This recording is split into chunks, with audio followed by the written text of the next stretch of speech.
Nothing is more striking about the opening stages of the First World War than the almost total failure of each major belligerent's war plans. The Germans failed to seize Paris, the French were unable to break through in Alsace-Lorraine, the Austrians were thrown back from the Serb border, and the Russians were torn apart in East Prussia. The exception to these debacles was Britain. The deployment of the small BEF to France in the case of a European war had been thoroughly mapped out by 1914, from when the troops would board their ships to where they would drink their coffee on the march to the front. It proved a success, and the British Army arrived to play a supporting, though not particularly important, role in the opening days of the war.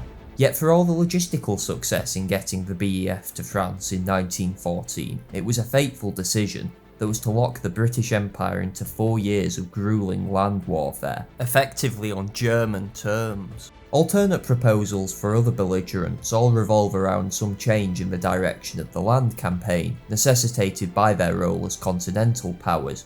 Yet Britain, as the only naval power, had a genuinely different option for fighting the war in 1914 that was never taken up.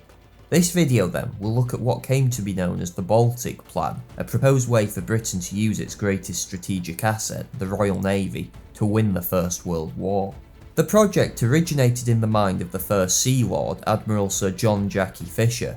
His time at the Admiralty had seen him restructure the Royal Navy completely, scrapping obsolete vessels, concentrating the fleet in home waters, and pushing for the creation of HMS Dreadnought, the ship that was to display British naval might to the world. Fisher saw Germany as Britain's greatest strategic threat, and was crucial in organising her ultimate victory in the naval arms race. He thus viewed creating a suitable war plan as part of his responsibility. But Fisher was a man that took no prisoners. His relentless climb up the greasy pole on merit and wit alone had made him many enemies. Depending on who one was talking to, he was either the greatest admiral since Nelson, or a senile old fool. Much of this was Fisher's fault. He tended to talk quickly and in highly technical language, usually with a large degree of contempt for anyone unable to keep up, which was almost everyone. Yet he was undeniably capable of brilliance. In 1905, as the Morocco crisis seemed to be spinning inexorably towards war between Germany and Britain's new Entente partner France, Fisher had decided to take the British fleet for a cruise of the Baltic, making a sudden appearance one morning next to the German Navy. The message was clear, and for the next decade the Kaiser lived in abject terror of being Copenhagened, referring to the preemptive strike Britain had undertaken to destroy the Danish Navy in 1807.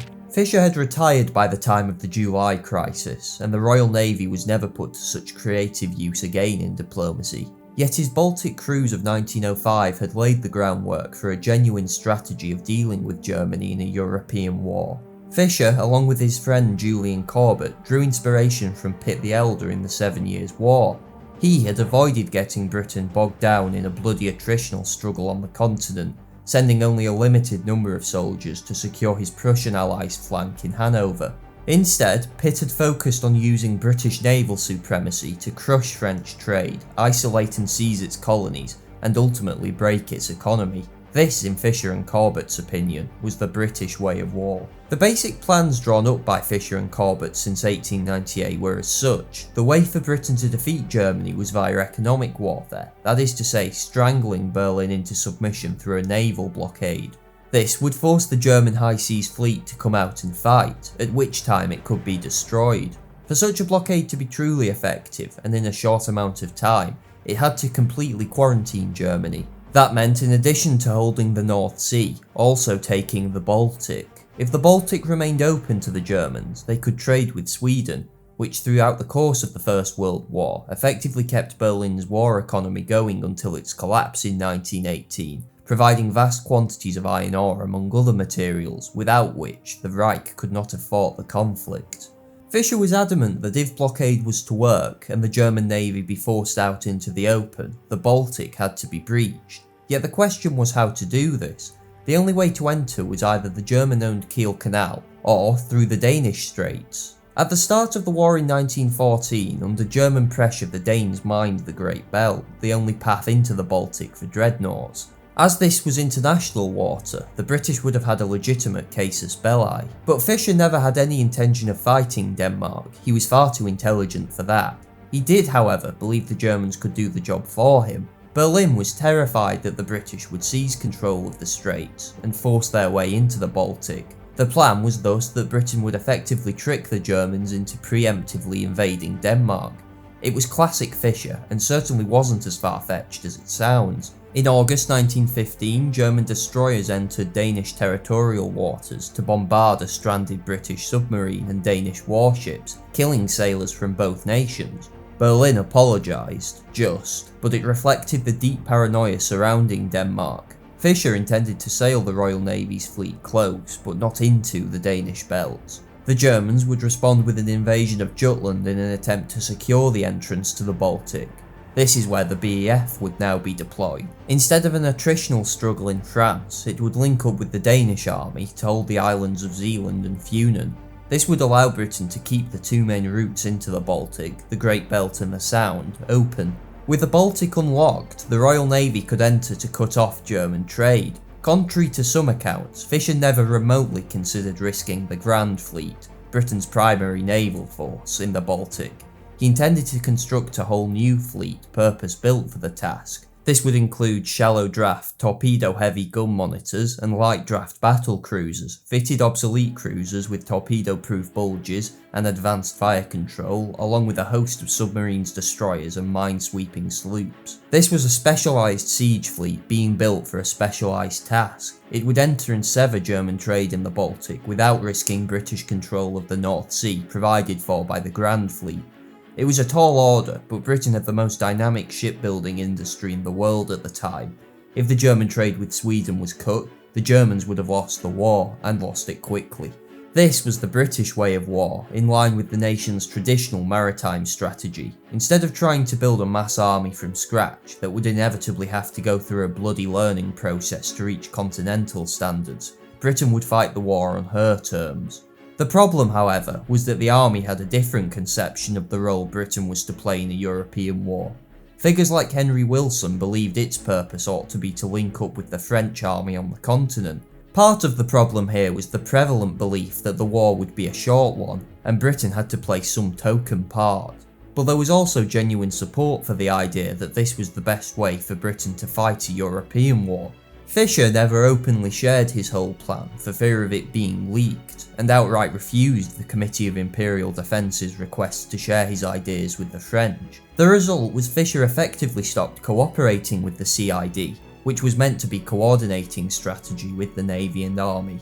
Consequently, the Army's plans to deploy the BEF to France became increasingly prevalent. Nevertheless, Fisher was recalled to service as First Sea Lord at the start of the war in 1914, with the expectation that he would devise naval strategy. Fisher believed that the war could be won in 1960, first by using the BEF to regain control of the Belgian coast, supported by his new monitors. This would mean wresting control of British troops back from the army. Once this had been accomplished and 1916 rolled around, Fisher's new Baltic fleet would be ready for action. He was blocked by the talking shop that was allegedly a war council. This was partly Fisher's fault. He never shared his war plans in full with anyone, including Corbett, and certainly not gossiping politicians, so was unable to ever really build consensus around them. Though the real problem lay with Churchill, the First Lord of the Admiralty, and ironically the one who had pushed for Fisher's recall in 1914. Corbett produced a memorandum for Churchill, explaining the importance of the Baltic in British naval strategy. But where Pitt had listened to his senior admirals, Churchill thought he knew better, and blocked Fisher's opening moves for the Baltic plan. He instead wanted quick, purely naval victories, such as his Dardanelles project, which Fisher knew couldn't possibly work as a purely naval operation. Annoyed by Fisher and Corbett's memorandum, he refused to sanction Fisher's Baltic cruisers, arguing, "Long before they can be finished, we shall have smashed the German Navy." Yet Churchill did still support the concept of a Baltic strategy in principle. The difference between the two men was one of time, not target. The Baltic is the only theatre in which naval action can appreciably shorten the war, Churchill also declared. Believing the First Lord was thus still principally committed to the strategy, Fisher left Churchill to take the lead in cabinet whilst he concentrated on strategy and shipbuilding. It was a mistake. Churchill remained unprepared to wait for Fisher's fleet to be built, and he was unwilling to fight Kitchener and the army for control of the BEF. Instead, he looked for quick victories to be had purely with the Navy. something that would eventually lead to the Dardanelles and Gallipoli debacles. Fisher knew his plan wouldn't work, but eventually supported it for what in effect was a quid pro quo that allowed him to get 3 of his planned Courageous-class battle cruisers ordered, the largest units for the Baltic Fleet. Fisher's design for the Courageous-class ships would allow them to access the Baltic through the unmined but shallow Swedish side of the Sound, something impossible for larger vessels. They also combined the firepower to destroy older German battleships and the speed to outrun anything more powerful. In sum, they could dominate the Baltic. On the 28th of January 1915, Fisher walked out of the War Council, intending to resign. His plans had been kept off the agenda because his wish to wrest control of the BEF back from the army would potentially split the already fractured cabinet. He was persuaded to return, but Asquith and Churchill kept his paper on the Baltic project from circulating to other members of the War Council. In effect, to maintain the cohesion of a failing cabinet, they had overturned 3 centuries of British grand strategy. It placed Britain on the path that led to conscription, the Somme, Passchendaele and economic catastrophe. But first came the Dardanelles in March, which completely broke the working relationship between Fisher and Churchill, for it violated the maritime strategy Fisher and Corbett stressed required combined arms operations. When a land campaign was belatedly organised after the solely naval attempt to force the Straits failed, it was undermanned and under-equipped. Exasperated and unable to secure control of national strategy, Fisher finally resigned in April when 2 E-class submarines intended for use against German iron ore shipments in the Baltic were rerouted to Gallipoli. Fisher remains as much an enigma today as he was to contemporaries. In large part it's because he tended to keep most of his ideas locked in his brain. It has allowed some historians such as Margaret Macmillan to argue he was not good at making strategic plans, an absurd statement when the more detailed work of naval specialists like Andrew Lambert and even contemporaries like Corbett is considered.